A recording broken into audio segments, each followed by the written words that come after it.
Hi అండి అందరికీ. అందరూ ఎలా ఉన్నారు? Welcome back to my channel. ఈరోజైతే నేను బేసిక్‌గా సింపుల్ అండ్ టేస్టీ కర్రీ చూపించబోతున్నాను. అదేంటంటే మనం తలలో కానీ, చెవిలో కానీ పెట్టలేని flavour cauliflower. So, first of all మన కాలీఫ్లవర్‌నైతే పసుపు ఇంకా సాల్ట్ వేసేసి బాగా వాష్ చేసుకోవాలి. 2 ఆర్ 3 టైమ్స్ అయినా వాష్ చేసుకోవాలి.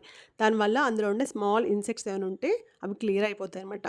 సో, దాన్ని పక్కన పెట్టేసి మనం కడాయి పెట్టుకొని కడాయిలో ఆయిల్ వేసి తాలింపు గింజలు అనేది వేసుకొని ఆనియన్స్ మిర్చి అనేది మన స్పైసీనెస్ బట్టి 2 ఆర్ 3 అన్నా వేసుకోవచ్చు. ఆ తర్వాత కరివేపాకు కూడా వేసి ఆనియన్ అనేది కొంచెం ఫ్రై అవ్వాలి. ఆనియన్ మిర్చి ఫ్రై అయ్యాక ఇందులో జింజర్ గార్లిక్ పేస్ట్ ఇంకా అలాగే పసుపు అనేది ఆయిల్లో వేయడం వల్ల కలర్ అనేది బాగా యాడ్ అవుతుంది కర్రీకి. తర్వాత వేయడం కన్నా ఇప్పుడు వేయడం అనేది బెటర్.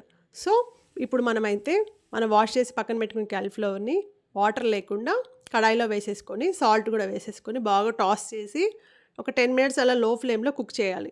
ఇలా కుక్ చేయడం వల్ల అనేది కాలీఫ్లవర్ అనేది సాఫ్ట్ అయిపోతుంది. చూడండి, కాలీఫ్లవర్ అనేది ఒక 10 మినిట్స్ కుక్ చేయడం వల్ల సాఫ్ట్గా అయిపోయింది. ఇంకా దీంట్లో మనకు కావాల్సినంత చిల్లీ పౌడర్ యాడ్ చేసుకోవాలి. చిల్లీ పౌడర్ కూడా యాడ్ చేశాక ఒక 2 మినిట్స్ అనేది లిడ్ పెట్టేయాలి.